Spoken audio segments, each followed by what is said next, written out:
रातें बड़ी कमाल की चीज होती है, कभी टिकती नहीं तो कभी कटती नहीं। रात को कम नींद की वजह से बना डार्क सर्कल कभी कभी जिंदगी में आने वाली रोशनी का पहला सबूत होता है, क्योंकि वो इंसान अपने सपने पूरा करने के लिए उस वक्त जागता है जब सारी दुनिया रात वाले सपने देख रही होती है।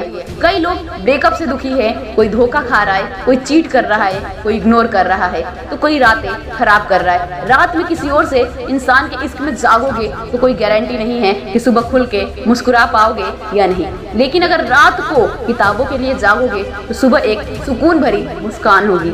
सुनो यार, ये रातें मुस्कुरा रही है, तुमको गले लगा रही है। ये सर्दी की रातें नींदों की आहुति मांग रही है। थोड़ा गौर से देखोगे तो पाओगे कि जिंदगी मन ही मन मुस्कुरा कर कुछ दिन बाद मिलने वाली सफलता करने एक नींद के रूप में एडवांस में मांग रही है। पता है, इंसान खुद के करीब सबसे कब होता है? जब उसे अपने आसपास कोई नहीं मिलता, चारों तरफ सन्नाटा होता है। जब वो खुद होता है और बस उसके सपने होते हैं जो उसको हर रात जगाए रखते हैं।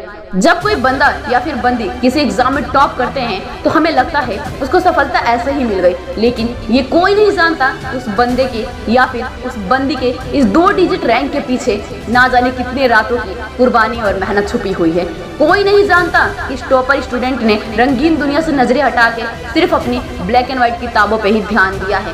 ब्लैक एंड व्हाइट किताबें जो दिखने में जितनी रंगीन और बोरिंग होती है, वो उनसे प्यार करने वाले और पढ़ने वाले की जिंदगी में उतना ही ज्यादा रंग भर देती है। ठीक उसी प्रकार ये रातें भी सिर्फ काली दिखने में होती है, क्योंकि वो इसीलिए काली होती है क्योंकि वो अपनी चमक रातों में मेहनत करने वालों की जिंदगी के लिए बचा के रखती है। ये जनवरी फरवरी का मौसम अलग ही होता है। कोई ख्वाब पूरा करने के लिए जागता है तो कोई बर्बाद होने के लिए सोता है। अपने मन के घोड़ों को इधर उधर से हटा के सिर्फ अपने पे फोकस करो, जो तेरी असली पहचान इस दुनिया के सामने लाएगी। बिना पढ़े लिखे इंसान और पढ़े हुए इंसान में यही फर्क है कि भले ही दोनों जिंदा रहने के लिए ऑक्सीजन पीते हैं, लेकिन अगर एक पढ़ने वाला स्टूडेंट भी पढ़ाई को बोरिंग कहेगा तो फिर फर्क क्या रह जाएगा। एक पढ़ने लिखने वाला अगर किताबों को सामने रखकर पढ़ाई का दिखावा करेगा तो उसको कोई अधिकार नहीं है कि वो अपने आप को एक स्टूडेंट कहे, क्योंकि एजुकेशन के विद्वानों ने कहा है कि एक स्टूडेंट वही है जिसमें कौवे की तरह किसी बात को जानने की चेष्टा होती है। एक बगुले की तरह अपनी पढ़ाई पे ही नहीं, अपने सपनों पर भी ध्यान होता है। वो एक कुत्ते की तरह हमेशा चौकन्ना होकर सोता है,